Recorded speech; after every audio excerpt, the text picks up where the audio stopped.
My wife, 35, was starting to distance herself from me, 39, after 10 years of marriage. She didn't want kids, and even though I didn't for a while, my mind was changing.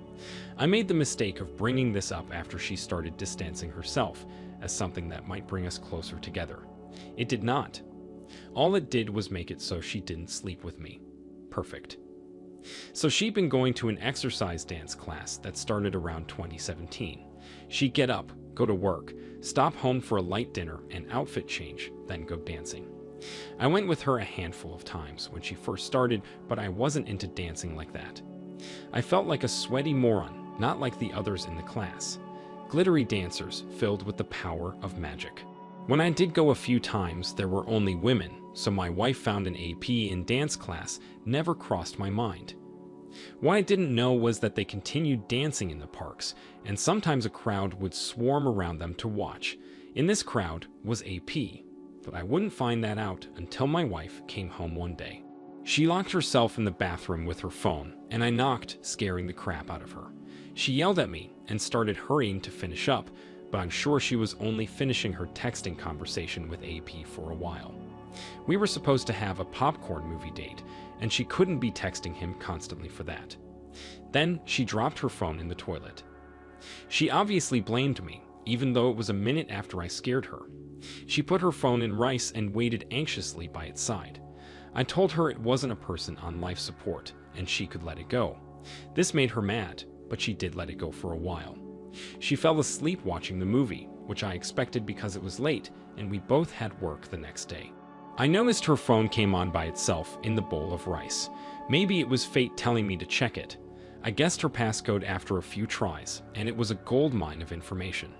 While she locked herself in the bathroom before our movie night, she took pictures of herself and sent them to AP. His number was programmed as a disguise.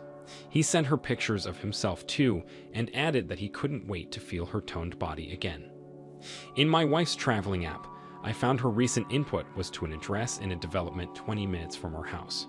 She went there after the park, where I didn't know she was dancing. The app told me she'd visited this address 6 times in the past month. My blood was boiling. I could barely hold onto her phone, but I knew that before she woke up, I had to get the evidence to my phone. Once I did, I dumped water on her to wake her up. She gasped and freaked out, but got really quiet after she saw I was holding her unlocked phone with AP's messages. I threw her phone on the ground and it splintered into 1,000 pieces. She screamed and cried, overwhelmed with the way she was caught, woken up, and humiliated. I told her what she was feeling was just the beginning. I went upstairs and started throwing her things off the balcony to be thrown outside. She was crying so hard she couldn't breathe, and she barely verbalized a request for forgiveness, but I wasn't slowing down. She didn't have a phone anymore, so all she could do was watch and cry. She asked if she could use my phone to call someone, and I just laughed. I told her to use the neighbor's phone, so she did. I would find out later from the neighbors that she called AP first, meaning she memorized his number. But when he heard that she needed a place to live and had a bunch of stuff that needed to be moved, he hung up. I still find that funny to this day. Just like that, he was done with her forever. Their relationship meant nothing because he didn't have to give her anything besides having sex. The next person my broken-hearted, soon-to-be ex called was her sister. Her parents lived out of state, so she didn't expect them to be able to help. After hearing what she'd done, her sister only agreed to help her get to their parents' house because she refused to live with her knowing how despicable she turned out to be. I found out that bit from her sister directly, along with apologies on behalf of her sister. They loaded up her pickup truck so that there was a very large, slightly precarious load in the back. I wondered if it was legal to drive that way, but it was the last I ever heard about my wife. Our divorce was made final remotely, without objections. I couldn't believe that after 10 years of marriage, I was a bachelor. It felt weird at first, but I think human nature caught on, and I was able to find happiness. I was able to go fishing or golfing whenever I wanted and realized how much money I saved without a wife. She did eventually reach out, saying that her entire family hated her and she had no one, but I did not respond. I didn't want to remember the pain she caused me, and there was no benefit to us talking at all. What doesn't kill you does make you stronger, and you don't have to feel lonely as long as you enjoy your own company. OP, I am so sorry your wife started an affair with another man. Making a lifelong commitment to someone is a serious thing, but it seems like she never planned on resisting temptation. After showing off in the park, she felt like she could get away with cheating. I am so glad you noticed her odd behavior and took the opportunity to check her phone. Let this be a lesson to all married or committed couples. Your vows aren't just until someone else hits on you or wants to take you to their bed. They are forever, which means you should be proud you're married or taken. You found the person that understands you the most in life, someone you could almost love more than yourself. Thank you for sharing this story. It's a wonderful lesson for us all to hear, and I'm proud of you for where you're at in life and the optimism you feel. Now let's get into our second story for today. My wife, 27, started struggling with depression 4 years into our marriage. We were so young, practically newlyweds, and trying to conceive. Problem was, she kept having miscarriages. All she wanted was to be a mom, so it was extremely disappointing to her. After too many failed attempts, she gave up. She got approval from her insurance for a hysterectomy.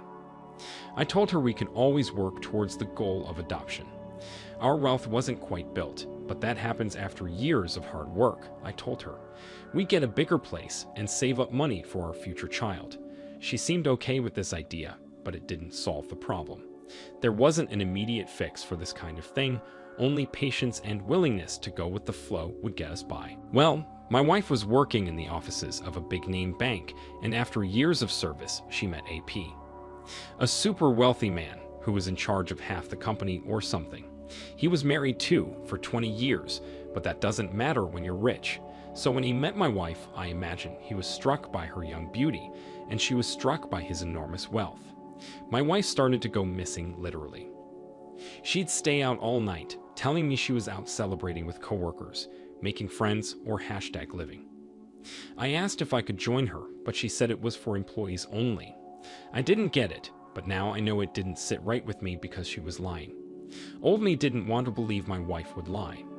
Even though sometimes she'd go 48 hours without returning home. She told me she made a close woman friend that let her shower at her house and party all night. It sounded like a great time, and I was glad my wife wasn't depressed anymore. I was glad when she was home, sleeping next to me. But when it became less and less frequent, I knew I had to do something sneaky. I hired a PI to watch and follow my wife.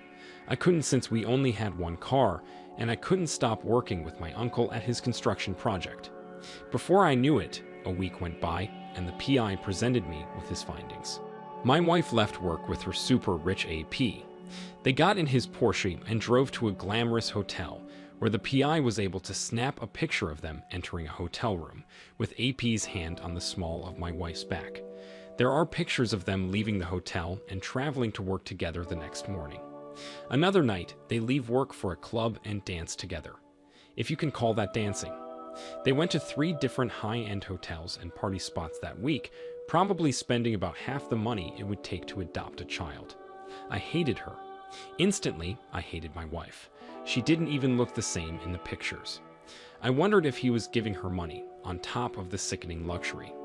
I wondered if she knew how much money he spent, and if that made her believe she could adopt a child with him. The more I thought about it, the more it didn't make sense, so that's when I decided she must have been thoughtless. My wife wasn't thinking. She was having expensive fun with AP, but if she thought this was okay or leading her any closer to adopting a child, she was out of her mind. She wasn't the person I married anymore. I cried for a while, for the first time in years. Everything I thought we would accomplish together through time and hard work was gone. She didn't want me to be her life partner, contrary to the vows she took. Letting my anger fuel me, I posted the pictures online. I even gave the pictures to a news channel that used it for one of their scandalous pieces. It seemed like everyone in the state freaked out about this, but no one freaked out so much as my wife and AP. They both deserved the panic and shock they felt. My wife's family stopped responding to her or communicating at all, so she started texting me and leaving voicemails daily. She was always upset. Sometimes it was anger towards me, and other times it was overwhelming guilt for her behavior. She admitted she was disgusting and pathetic for cheating on me and letting AP spend so much time and money on her. Sometimes she thought he might fund the cost of her adopting a child if he grew to love her deeply. Other times, she just chalked up her actions to be something she deserved, to forget about the helplessness she felt. AP hadn't spoken to her since his wife filed for divorce. He had children with her, so he tried to save his marriage. It didn't work. He was forced to hand over half his fortune and future fortune to his ex and children. I felt like he should give me a certain amount of money too, so I filed to sue him in court. I can't talk about that, but regardless, from the moment I saw the pictures of my wife with him, my heart started cutting ties. I didn't want her explanation, and I didn't even want to see her again, but when I had to, it only made me more certain I did the right thing. I hope everyone reading this knows there's no excuse for cheating on your spouse or significant other. A divorce would have been a welcome alternative since my wife didn't have the patience to work with me towards our goals. OP, your wife probably thought she could get away with cheating on you, and that would have worked out better for her than giving up her new marriage and home. She wanted a family, but she tried to take a shortcut by sleeping with a wealthy man in the hopes he'd fund her dream. Infidelity doesn't make dreams come true. It only causes nightmares and destroys lives. She didn't get any closer to having a child, and now she'll have to figure out where she belongs before becoming a mother. I'm pretty sure that anyone with common sense would take back this massive mistake if given the chance, but unfortunately, there are no do-overs. Let this be a lesson to all, that you must have common sense and think through your choices beforehand, because afterward, there are no takebacks. I'm proud of you. You hired a PI without telling your wife and had the strength and willpower to keep working like normal. You are a dependable and wise man who will have no trouble at all finding a new spouse whenever you're ready. Thank you all for taking the time to listen to today's stories. If you enjoyed listening, please feel free to like and subscribe if you haven't already. Also, comment below with your thoughts on what happened. Take care.